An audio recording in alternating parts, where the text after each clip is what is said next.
تبشیر اور بشارت ان کے لیے جو بات مانتے ہیں، جو نہیں مانتے ہیں ان کے لیے عذاب کا کوڑا ہے یہ کتاب. کیونکہ اللہ ہے نا، یہ کائنات اس نے اس لیے بنائی ہے کہ آپ جانوروں کی طرح کھائیں پیئیں، اولاد پیدا کریں اور مر جائیں.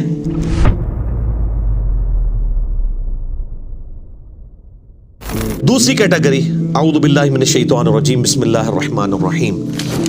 ان الذین کفروا، بے شک وہ لوگ جنہوں نے کفر اختیار کیا، سواء علیہم، ان کے لیے تو برابر ہے، انذرتہم، کہ آپ صلی اللہ علیہ وآلہ وسلم ان کو آخرت کا ڈر سنائیں، ام لم تنذرہم لا یؤمنون، یا آپ صلی اللہ علیہ وآلہ وسلم انہیں آخرت کا ڈر نہ سنائیں، ان کے لیے برابر ہے، لا یؤمنون، وہ ایمان نہیں لے کر آئیں گے.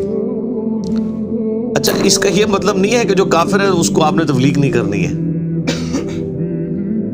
تو یہ کتاب ہدایت پوری انسانیت کے لیے، ہدی للناس وبینات من الہدی والفرقان، اس میں امپلائڈ ہے ان الذین کفروا، بے شک وہ لوگ جنہوں نے کفر اختیار کیا ہے، جان بوجھ کی آنکھیں بند کی ہوئی ہیں.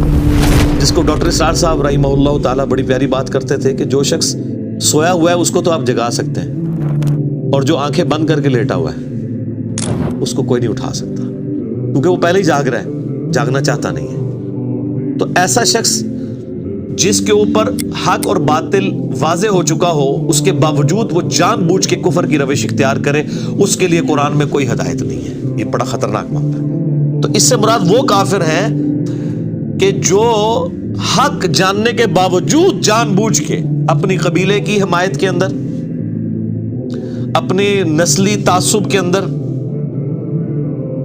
یا جیلسی فیکٹر کی وجہ سے، جس طرح یہودی تھے، نبی صلی اللہ علیہ وآلہ وسلم کو ماننے سے انکار کر دیا، وہ سب کے سب اس کیٹیگری میں فال کرتے ہیں. ان کے لیے اب آپ ان کو تبلیغ کریں نہ کریں ان کے لیے برابر ہے، وہ ایمان نہیں لے کر آئیں گے. ختم اللہ علی قلوبہم، اللہ نے ان کے دلوں پر مہر لگا دی، سیل کر دیا، یعنی سیل ہو گئی، اب کوئی چیز اس کے اندر داخل نہیں ہو سکتی. وعلی سمعہم، اور ان کے کانوں پر بھی، وعلی ابصارہم، اور ان کی آنکھوں پر بھی، غشاوۃ، پردہ پڑ چکا ہے، ولہم عذاب عظیم، اور ان کے لیے بہت بڑا عذاب تیار کر رکھا ہے اللہ نے. وَلِعَوْذُ بِاللَّهِ تَعَالَى اللہم اجرنا من النار، اللہم اجرنا من النار، اللہم اجرنا من النار. اچھا، قرآن کا طالب علم جب اس طرح کی آیات پڑھتا ہے نا تو وہ پریشان ہو جاتا ہے کہ بھئی قرآن تو بہت سٹریٹ فارورڈ ہے، اور آپ دیکھ رہے ہیں کہ اللہ تعالیٰ کے مزاج میں وہ چیزیں نہیں ہیں جو آپ کو میٹھے میٹھے وائزین بتاتے ہیں. اس لیے میں کہتا ہوں کتابوں کا خدا اور ہے اور بابوں کا خدا اور. قرآن بہت سٹریٹ فارورڈ ہے، کیونکہ یہ کلام کرنے والا کون ہے؟ اللہ. بے پرواہ ہے، اور وہ اسی پیشن کے ساتھ بات کرے گا تو آپ بھی اللہ کو سیریس لیں گے نا. اور اگر آپ کو یہ کہانی کرائی جائے گی، خیر ہے، جیسے ایک نانی ماں ہوتی ہیں، ایک دادی ماں ہوتی ہیں، تو اللہ تعالیٰ تو نانی اور دادی سے بھی بڑھ کے رحم کرنے والا ہے. یہ کہانی، یہ کس آیت میں، کس حدیث میں لکھی ہوئی ہے یہ بات؟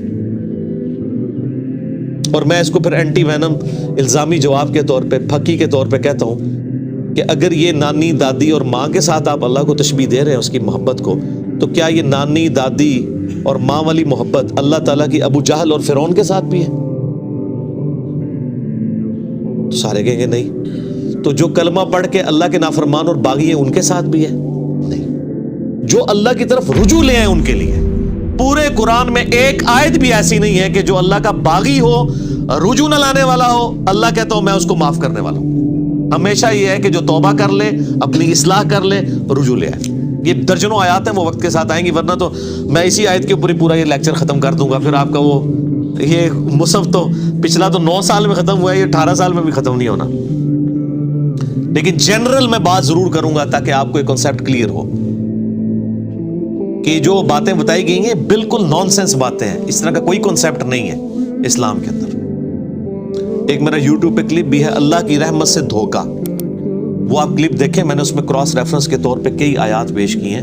یہ آپ کو بالکل کہانی کرائی گئی ہے. اللہ تعالیٰ اپنے معاملات میں بہت سخت ہے.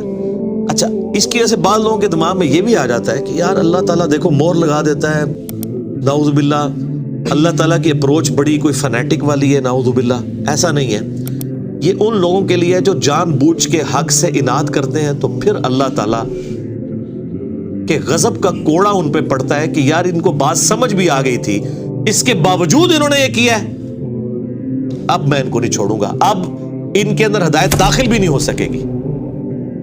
یہ بہت، یعنی اس کو کہتے ہیں پوائنٹ آف نو ریٹرن. اب اس پہ اللہ تعالیٰ کو کوئی پوچھ نہیں سکتا، اس کو اللہ نے بین کیا ہے. لا يسأل عما يفعل وهم يسألون. اللہ کو کوئی نہیں پوچھ سکتا اس نے کوئی کام کیوں کیا، اللہ ہر ایک کو پوچھ سکتا ہے. یہ اللہ کو گلہ نہیں کیا جا سکتا.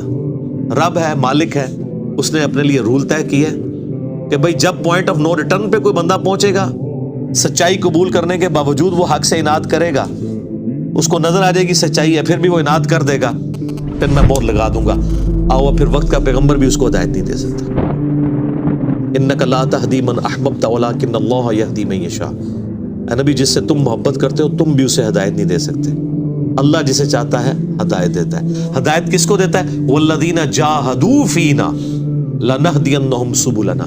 جو لوگ ہماری راہ میں کوشش کریں گے ان کے لیے ہم اپنی راہیں کھولیں گے.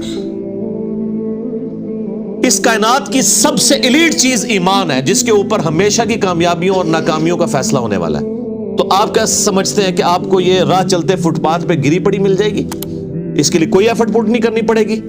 اور دنیا میں جس چیز کی منفعت چند سالوں کے لیے ہو وہ بھی اتنی ایفرٹ پٹ کرنے کے بعد ملتی ہے، اور جس سے ہمیشہ کی کامیابیاں آپ کا مقدر ہونے والی ہیں، آپ سمجھتے ہیں کہ وہ آپ کو چنگے جی لگ جائے گی، مفت میں ہی مل جائے گی؟ نہیں، ناٹ ایٹ آل.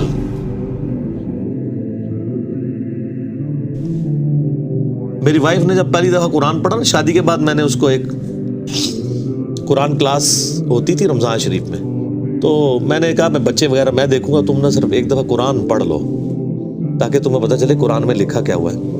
قرآن آپ اکیلے بیٹھ کے تو ظاہر ہے اس طرح نہیں ہے، ایک ماحول ہوتا ہے، ایک ڈیکورم ہے، کلاس ہے جس طرح یہاں لوگ بیٹھے. تو رمضان میں پورا قرآن اس نے مکمل کیا نا، تو میں نے اس سے پوچھا تم نے کیا یعنی اس سے حاصل کیا؟ اس نے کہا جی اللہ بہت سخت ہے، اور جس خدا کا تعارف ہمیں ہمارے ماں باپ اور یہ معاشرہ کرواتا ہے وہ خدا نہیں ہے جو قرآن میں ہے.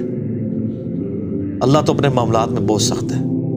یہ کتاب انذار ہے، تبشیر اور بشارت ان کے لیے جو بات مانتے ہیں، جو نہیں مانتے ہیں ان کے لیے عذاب کا کوڑا ہے یہ کتاب. کیونکہ اللہ ہے نا، یہ کائنات اس نے اس لیے بنائی ہے کہ آپ جانوروں کی طرح کھائیں پیئیں، اولاد پیدا کریں اور مر جائیں. انسان کو اس نے اپنے لیے پیدا کیا ہے، پوری کائنات انسان کے لیے اور انسان کو اپنے لیے. وما خلقت الجن والانس الا لیعبدون. اچھا یہ جو بات ہے نا ختم اللہ علی قلوبہم وعلی سمعہم وعلی ابصارہم، مور لگا دی ان کے دلوں پر، کانوں پر، آنکھوں پر، پردہ ڈال دیا، اب عذاب ہی ان کو آئے گا. یہ آپ نے اگر بات سمجھنی ہے نا تو آپ پارہ نمبر 7 کے